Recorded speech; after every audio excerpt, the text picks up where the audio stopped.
dia, gente boa da minha terra, gente que quer aprender, gente que quer se transformar, gente que usa esse precioso canal do Telesaúde para se instruir, para aumentar conhecimento e habilidades, para ficar feliz porque aprendeu um pouco mais.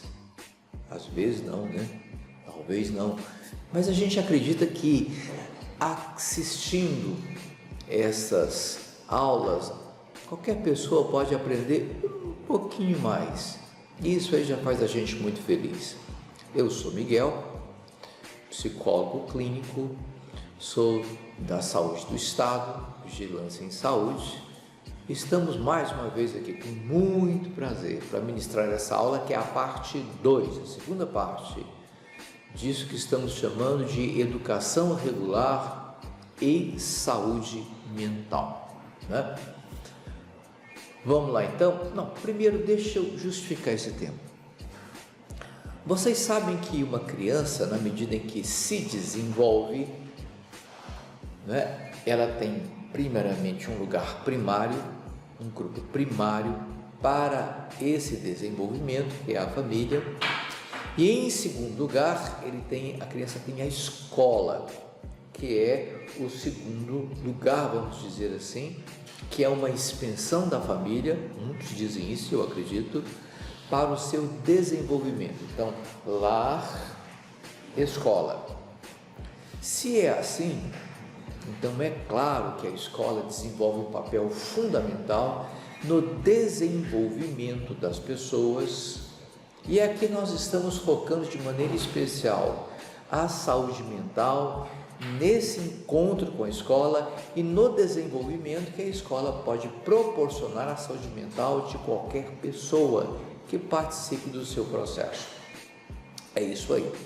Então, é importantíssimo que as pessoas saibam o que a escola pode fazer para o desenvolvimento da saúde mental das pessoas que necessariamente frequentam as suas salas, o seu ambiente, estão engajadas e inseridas no seu processo educacional e que esse processo visa a um desenvolvimento necessário. Vamos ver isso de perto então? Vamos lá. Escola e socialização. O batismo socializante para qualquer criança se dá realmente na escola. Eu me lembro de uma criança me dizer: olha, a primeira vez que eu fui na escola, eu nunca vi um prédio tão grande, colunas grandes, paredes grandes, janelas grandes, uma área imensa, uma porta imensa, uma sala imensa, pessoas grandes andando para todo lado. Eu achei aquilo imenso. E eu pensei assim: como é que minha mãe vai me achar aqui nesse mundo velho de escola? É muito grande isso aqui, como é que ela vai me achar?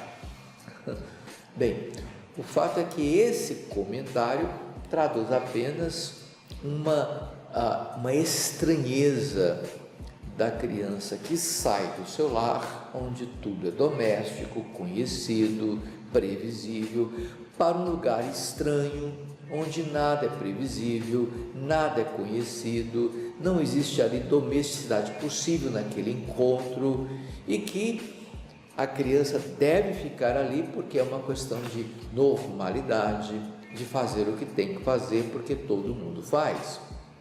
Mas enfim, né? A escola é o início meio assombrado da socialização das pessoas, um início sim para muitos traumáticos, para outros cheio de estranheza, para outros ainda algo a se ver.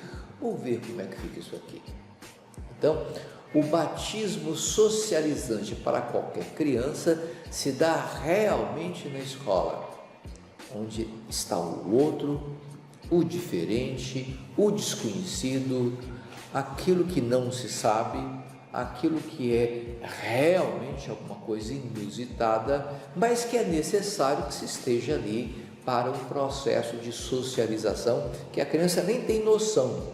mas sabe que alguma coisa vai acontecer e ela não vai ser a mesma, porque o irmãozinho, o amiguinho, a amiguinha, depois da escola virou outra pessoa. Então, a escola realmente é um espaço desafiador na socialização de qualquer indivíduo, de qualquer pessoa, né? O desafio posto é conviver com o diferente no contexto de participação, cooperação, adaptação e interação permanentes. Olha só o tamanho da encrenca.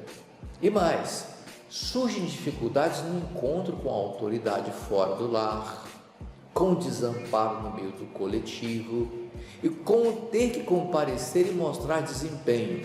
Isso de cara, uma expectativa presente de imediato, que se mostra de imediato, né? Lá está a autoridade, que não é a do lar, lá está o desamparo no meio coletivo. Quem sou eu no meio dessa turma? O que eu estou fazendo aqui?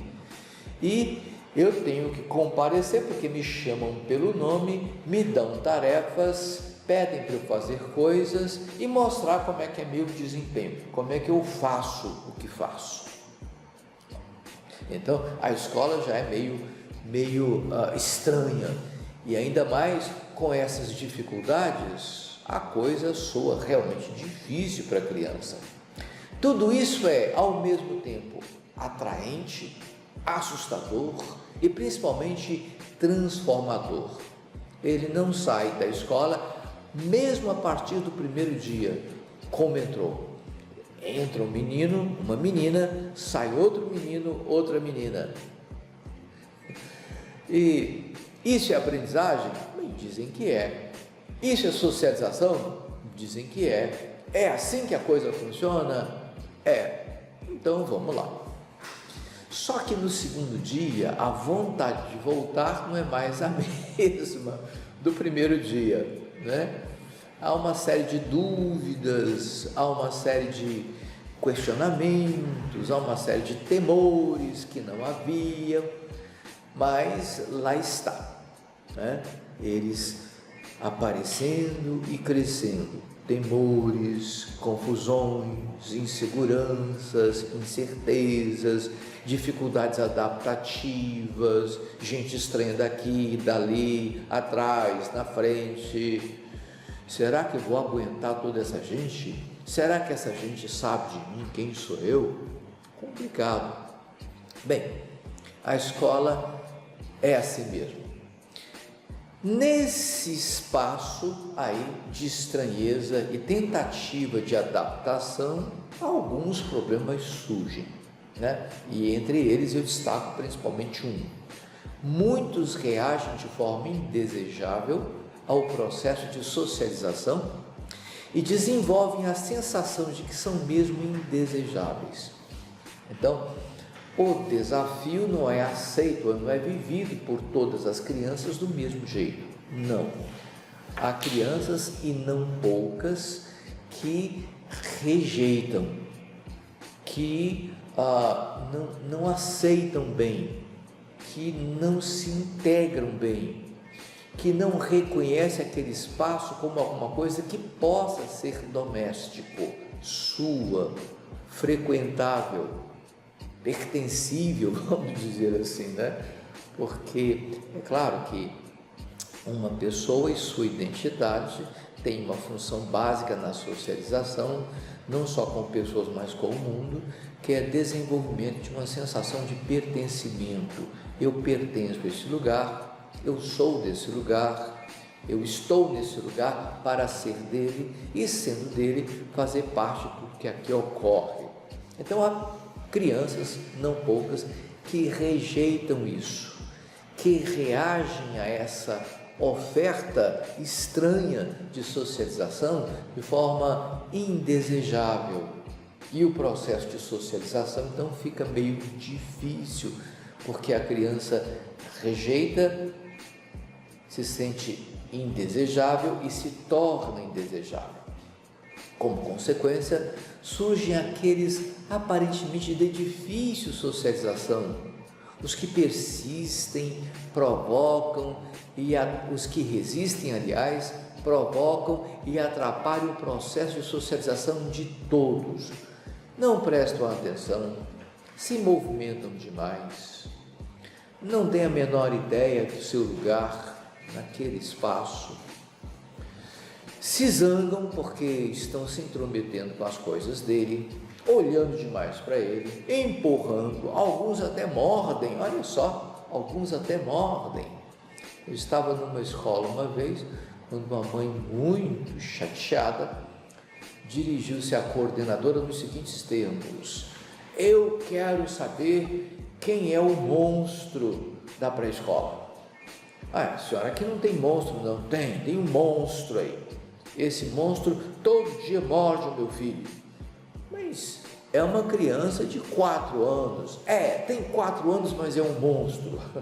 Olha só que não é só problema da criança, é problema da mãe também. Quando a mãe olha a escola, a pré-escola, e na pré-escola percebe uma criança de 4 anos como monstro que morde, é claro que essa mãe, esse adulto, não tem a menor condições de cooperar para a socialização do seu filho, porque ela própria, ao se dirigir assim à escola que escolheu para o seu filho, está provando que não tem um bom conceito, não tem uma boa estima, não tem um afeto interessante dirigido àquele espaço de ensino, né?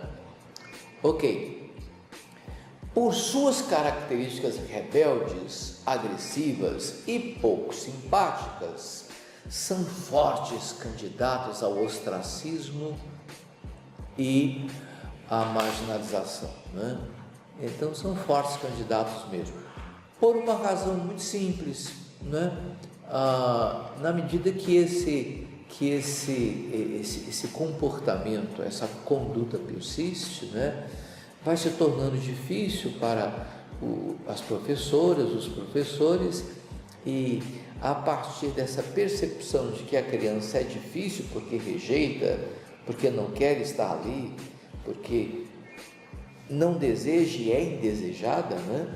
Então, a partir dessa percepção, automaticamente no grupo de professores e até de colegas se forma uma espécie de evitação a conversar, a estar perto, a fazer trocas com essa criança, entre aspas, rebelde, difícil, que não deseja estar ali.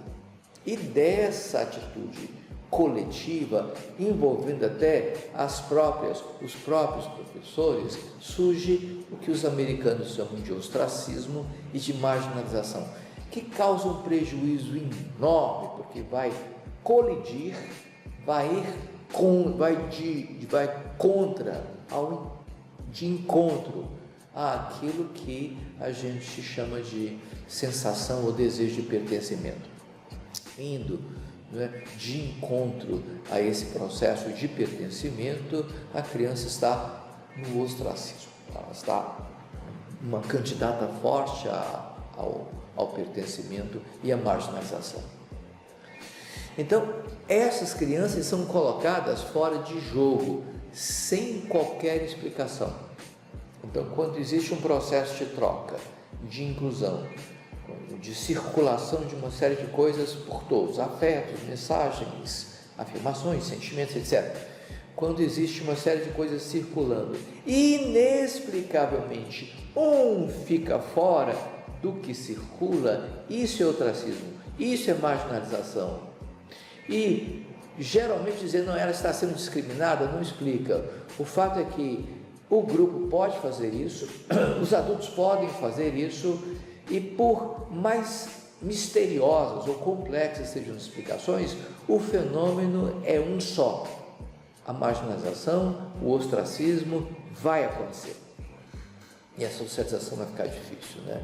Então, estou colocando isso como problema, porque nem toda criança aceita, nem toda criança admite, nem toda criança quer, nem toda criança faz parte espontaneamente daquele grupo de socialização que é a escola, né? Quais são as consequências disso? Bem, os marginalizados acreditam que são negativamente diferentes e que reagir com base nessa convicção é conquistar uma identidade, enfim. Quer dizer, a criança duvida que cooperando, que integrando-se, que estando no meio dos outros como um deles, funciona para si, ela resiste, ela rebela-se, ela coloca-se fora do processo, é marginalizada, colocada numa espécie de ostracismo, e a criança, ao invés de lamentar isso, vai achar até interessante, porque finalmente descobriu quem é. É uma pessoa do contra. Eu sou do contra. E claro que quem é do contra, que apela, que xinga, que chuta, que morde, que quer sair da sala, que quer ir para casa, que quer a mãe, tem uma identidade. É o dificinho, é a dificinho. Ele é difícil, ela é tão difícil. Olha, a gente está fazendo tudo para que seu filho se adapte, sua filha fique melhor, mas está difícil. Quem sabe em casa, um toque, um pouco mais de educação. Quem sabe algumas medidas domésticas. Então, a escola passa a batata quente para a família, para ver se a família dá conta de convencer a criança, ou consegue convencer a criança de que é melhor ela cooperar, ser amiga, aceitar, adaptar-se e deixar essa identidade de rebelde, ser do contra, etc. Não sei se vocês algum dia ou já assistiram Lady Bird, que é um filme sobre a adolescência que está fazendo sucesso, ganhou até Oscar, E isso vai estar muito claro lá, uma Lady Bird da vida, que rejeita até o nome e inventa para si um outro nome, que é a Lady Bird, a passarinha. Ela inventa para si esse nome, para ter uma identidade no meio daquele grupo que ela reconhece que não a aceita fácil, assim como ela não aceita também facilmente o grupo a que pertence, entre aspas. O trágico, eu continuo no terceiro ponto. Antes de ser difícil e não amado do que ser ninguém. Quando a criança aceita a identidade de rebelde, ela acha bom, porque é melhor ser difícil e não amado do que ser ninguém. Ninguém é complicado. Como é que eu sou ninguém? A escola os identifica e reforça, a cada dia sua conduta de excluídos, dando-lhes pouco ou nenhuma participação no processo transformador da socialização. Quer dizer, o que nós estamos dizendo aí é que, ao invés de muitas escolas se prepararem para essas situações, a ausência de um preparo reforça comportamentos de rejeição, reforça a percepção de exclusão, e vão impedindo crianças assim de participarem do processo transformador de socialização. É como se a professora ou o professor dissesse: olha, não quer, então fica aí no seu canto. Não aceita, então não vou fazer nada por você. No dia que você quiser, no dia que você aceitar, no dia que você resolver, você entra no grupo. Enquanto isso, você fica aí emburrado na sua cadeira, no seu canto, e a coisa é assim mesmo. Quando quiser, a professora está aqui, a turma está aqui, estamos aqui. Olha só, que problemaço, O trágico é que os afetos destrutivos gerados nesse processo impedem a função cognitiva dos alunos, a aprendizagem, tornando-os pessoas não destinadas ao ensino regular. Seu lugar não é na escola. Sorte que as paredes não aceitam e não ajudam, a janela não aceita e não ajuda, a porta não aceita e não ajuda. Eu olho para o quadro, não entendo nada, escuto os professores, não entendo nada, não sinto nada. Quer dizer, meu lugar não é aqui. Se os pais tiverem uma conversa franca com seus filhos, ouvirão deles o seguinte: eu não gosto de lá, eu não sou de lá, não é o meu lugar, olha só, eu não sei por que vocês me mandam para lá, é ruim. Aí o pessoal vai rir: não, você ainda vai gostar, é necessário, é preciso, você tem que ir, e se não for, fica de castigo. Aí é que a coisa entorna de vez, né? O problemão está posto e vai aumentar. Como uma professora paulista enfrentou a questão? Então, é um exemplo que eu trago aqui de uma professora, que eu vou colocar o nome dessa profissional no final, para vocês saberem quem é um trabalho público que ela fez, né? E ela deparou-se exatamente com isso que nós estamos aqui colocando, né? E acreditou que era um problema de saúde, que essas crianças marginalizadas, rejeitadas, acabariam por desenvolver questões ou problemas ligados à saúde mental. E isso é certo, ela pensou certo, porque grande parte dos adolescentes e jovens que nós encontramos hoje praticando atos infracionais, que estão contra a lei, estão em conflito com a lei, em maior ou menor grau, né? Estes adolescentes e jovens não tiveram uma boa escolarização. Alguns saíram mesmo da escola e hoje são analfabetos funcionais. Outros continuaram na escola, mas a contragosto, destilando no ambiente da escola todo um ódio que depois vai para as ruas e se transforma em agressão à população. Então isso é fato. A professora, ela pensou certo.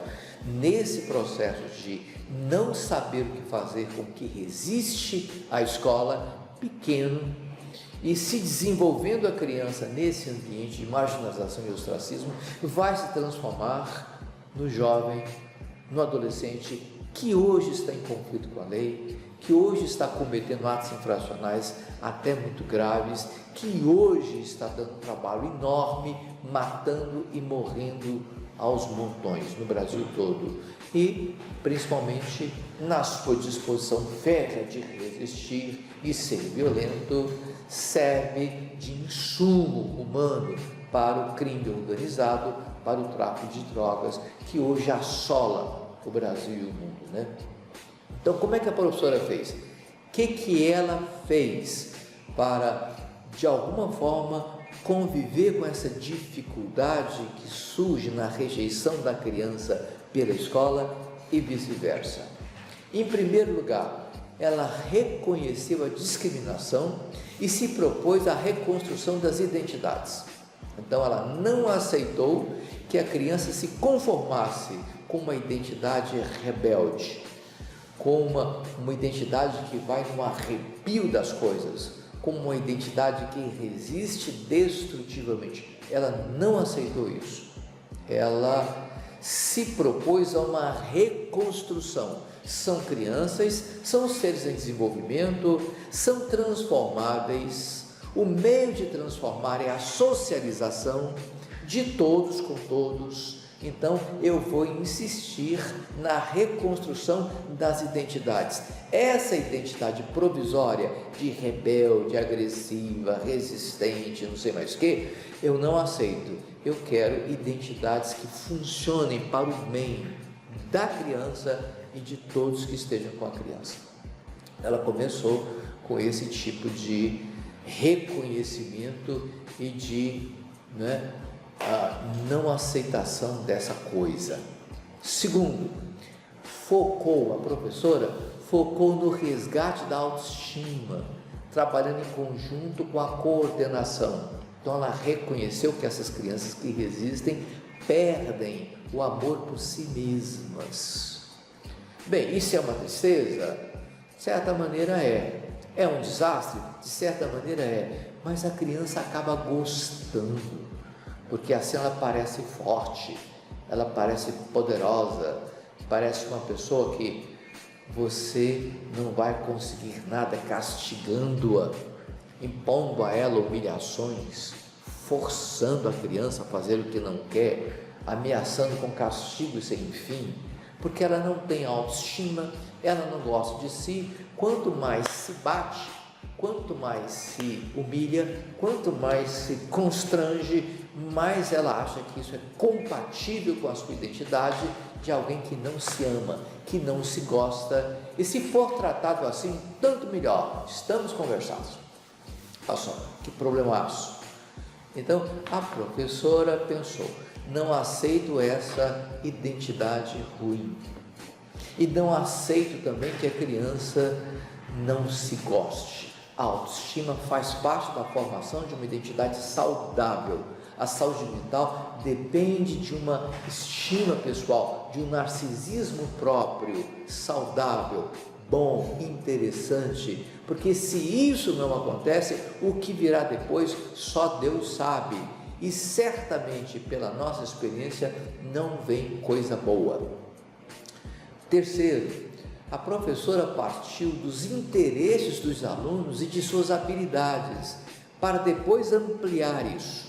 Então ela se aproximou dos rejeitados, dos discriminados, daqueles que estavam em ostracismo, com uma identidade negativa, sem autoestima, e percebeu nesses alunos, nessas alunas, interesses e habilidades delas, que o currículo escolar não estava contemplando, que o programa em sala de aula não estava contemplando, porque eram particulares.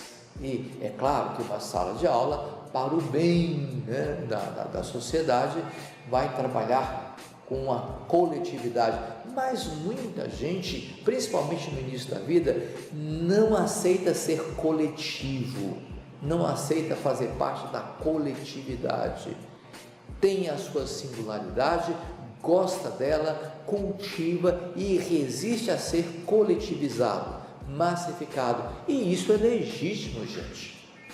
Então a professora reconheceu o desejo de manutenção de uma singularidade contra a coletivização e passou então a destacar em cada um o que era habilidades próprias, o que era interesses particulares, e começou também a investir isso, colocar isso na roda, colocar isso na classe, colocar isso no currículo, no programa de sala de aula. E aí ela prosseguiu, dividiu papéis e insistiu na cooperação, na interação, né? Porque se eu sei cantar e a professora diz que o meu papel num certo momento é cantar, e que cantando as pessoas vão prestar atenção, e de repente eu até canto bem, sou afinadinho, tenho ritmo, né? E tenho expressão, e a professora diz: olha, Miguel, você vai cantar. E eu não gosto muito da turma, eu acho que tem muita gente bruta, muita gente estranha, gente que já me chutou, que roubou meu lápis e minha borracha, está de olho no meu lanche, mas o pessoal concorda, porque a professora está dizendo que agora eu vou cantar, porque eu tenho a habilidade de cantar. Eu abro a boca e canto, e o pessoal diz: não é que ele canta mesmo, não é que ele é bom mesmo para cantar? Pronto, a minha identidade e autoestima já estão se aproximando, eu já vou começando a gostar do que eu faço, que é minha identidade, porque é a aprovação, os outros estão aprovando. Nossa, quando ele pensa é um desastre, mas quando canta, que beleza. Então é muito melhor gostar de si e ser aceito por uma habilidade que produz amor próprio, do que por uma resistência rebelde que produz uma encrenca danada para aqui, para ali, para lá com todos, né? Ok, então ela dividiu papéis, fez uma outra coisa, demonstrou o prazer da integração e seus efeitos socializantes. Então, Miguel, você canta, isso aconteceu comigo, Miguel, você canta, e os outros vão fazer coro. Você faz um coro aqui, ensaia, aí o Miguel está cantando, né? e alguém faz um contracanto, um pessoal bate na mesa fazendo ritmo, os outros fazem aquele barulho do funk e integra. Então, de repente, eu estou integrado com a minha música porque todos participam e é muito prazeroso, é muito bom, é delicioso todo mundo trabalhar para se produzir alguma coisa interessante. Então, a professora fez isso. Olha só que espertinha que ela é, né? Tá, mas a lista é longa, vamos com paciência, né? Ela demonstrou que alunos com dificuldades de aprendizagem podem aprender sem simplificações discriminantes. Quer dizer, tem um jeito de aprender, descobre o seu jeito de aprender. E a criança ia bater a cabeça, olha, eu acho que é assim. Você está quase lá. Que legal, você está quase lá. Pensa mais um pouco. Qualquer criança, por mais dificuldade que tenha no seu desempenho cognitivo de aprendizagem, pode descobrir um jeito de aprender. Olha, é assustador quando pessoas que têm formação nessa área, né, de educação, eu tenho formação nessa área de educação, então eu já fiz vários testes de aprendizagem, várias turmas, em várias escolas públicas em Goiás. Então, é fascinante nós descobrirmos que mais da metade das turmas tem um jeito próprio de aprender. Não segue aquele do livro, da didática, não segue aquele método próprio, né, aquele método da escola. A escola tem um método tal. Não, a criança tem um método dela, independente do que pense a escola, ela vai aprender do jeito dela. Mas isso se os mestres, as mestras tiverem o cuidado de acreditar que não é preciso uma adaptação especial para a criança aprender, é preciso sim uma estimulação para ela desenvolver o jeitão dela de aprender. Isso faz sentido e a professora fez isso. Outra coisa, ela relacionou textos e conteúdos programáticos com as vivências e anseios das turmas. Então ela foi na literatura infantil e começou a selecionar textos que tinham a ver com dificuldade financeira, porque era uma escola pública municipal, com ansiedades a partir do dia de amanhã, preocupações, textos que tinham a ver com uma noite escura, textos que tinham a ver com o pai alcoolista, com o irmão mais velho que consome drogas, com o marginal da esquina que ofende e ameaça todo mundo, com a polícia ruim que vem e bate. Então, textos sempre que colocavam uma esperança, alguma coisa boa, que o mundo não era só aquilo, que a vida não se resumia àquela desgraceira toda, que aquilo até acontecia, mas todos tinham uma capacidade incrível de gerar esperança e não deixá-la morrer. Dizem que a esperança é a última que morre, eu lhes digo que ela nunca morre, porque nós sempre teremos medo e não há nenhuma maneira, nenhum modo de enfrentar qualquer medo nessa vida sem o concurso bom, presente, persistente da esperança. E é isso que os mestres fazem em sala de aula, vão trazendo textos que abordam as vivências, os anseios, os temores, as preocupações, mas numa perspectiva de esperança, porque esperança existe até lá no mais fundo dos problemas, das dificuldades, das situações tenebrosas que as pessoas vivem em posições de pobreza, né? Há esperança, sim. Eu sei disso porque testemunho isso no meu trabalho a cada dia, né? Tá bom. A professora fez outra coisa, ela propôs a aceitação dos medos e limitações para, a partir disso, reverter a construção dos pontos frágeis da identidade. Então, onde na identidade havia muito medo, a professora propôs, aqui é uma limitação, mas nós podemos ir além dessa limitação.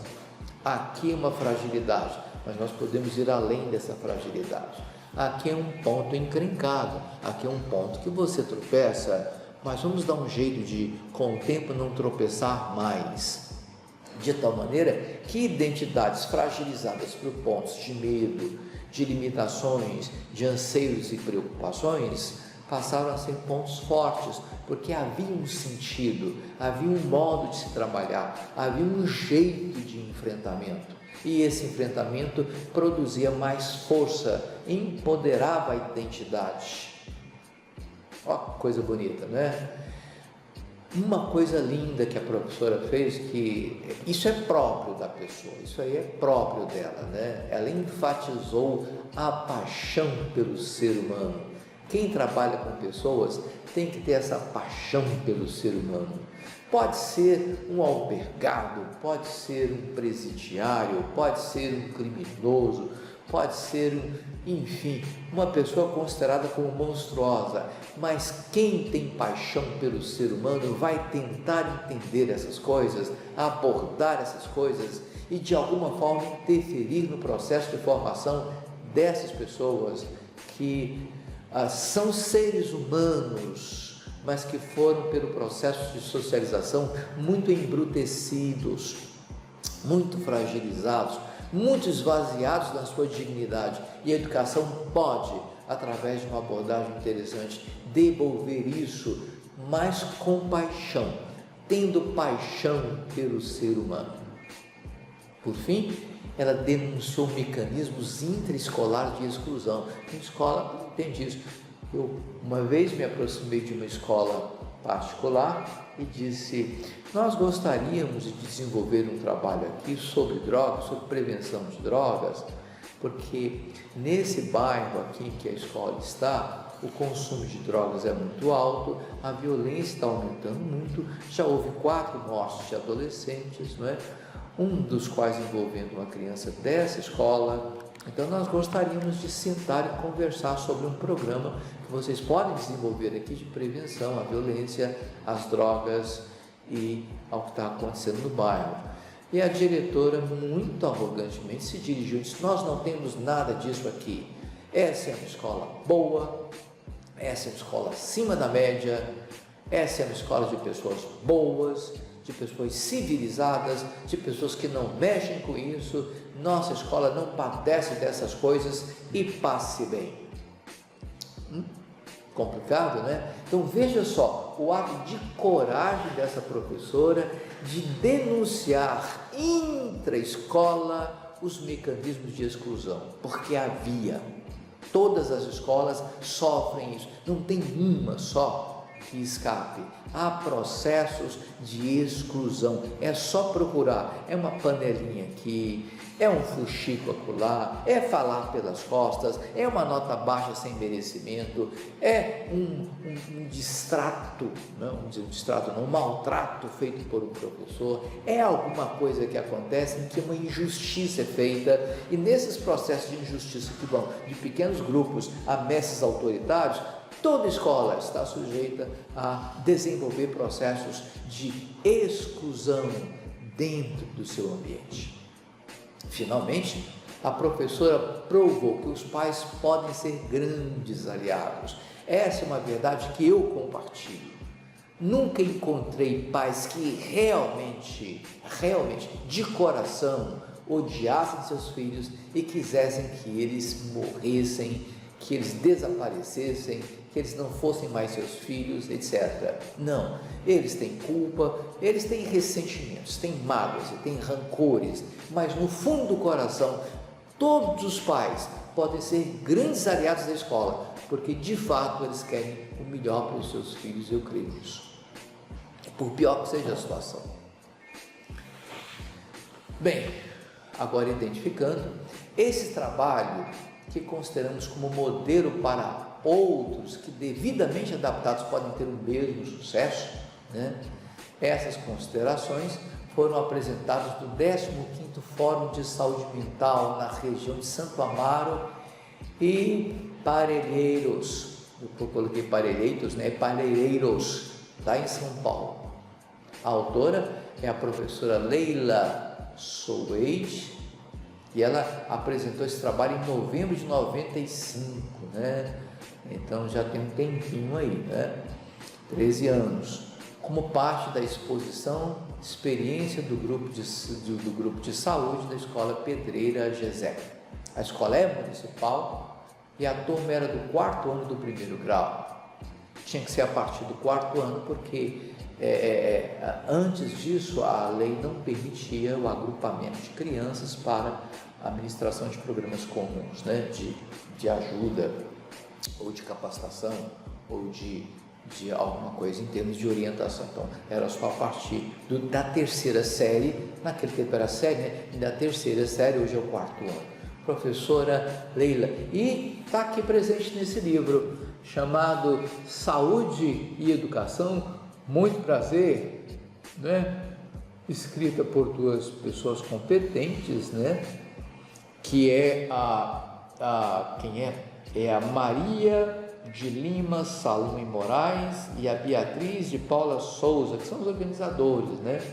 Saúde e Educação, muito prazer. Novos rumos no atendimento à queixa escolar e a casa do psicólogo. Um livro bom, que relata essas coisas e outras que pode ajudar muito. O que é que a gente faz com isso que foi visto aqui? Hora dos profissionais de saúde fazerem mandatos de consciência, aceitarem a abordagem da escola, uma parceria com a escola, aproximar-se das escolas, criar condições para que as escolas se aproximem, saúde e educação, muito prazer, e nessa parceria começarem então a ter naquele aluno, naquela aluna que tem dificuldades de adaptação, de socialização, que são resistentes, que são rebeldes, que são muito singulares, deficientes até, né? Começarem um programa de resgate de identidade, de resgate de autoestima, de socialização para valer, para que essas pessoas se transformem em cidadãs interessantes, produtivas, que amem e sejam amadas, que aprendam, ensinem, que trabalhem por esse Brasil penado, nesse Brasil sob circunstâncias tão ruins, esse país que a gente tem pena dele, quero dizer assim, né? Ok, então um abraço a todos, um bom dia e até um outro encontro.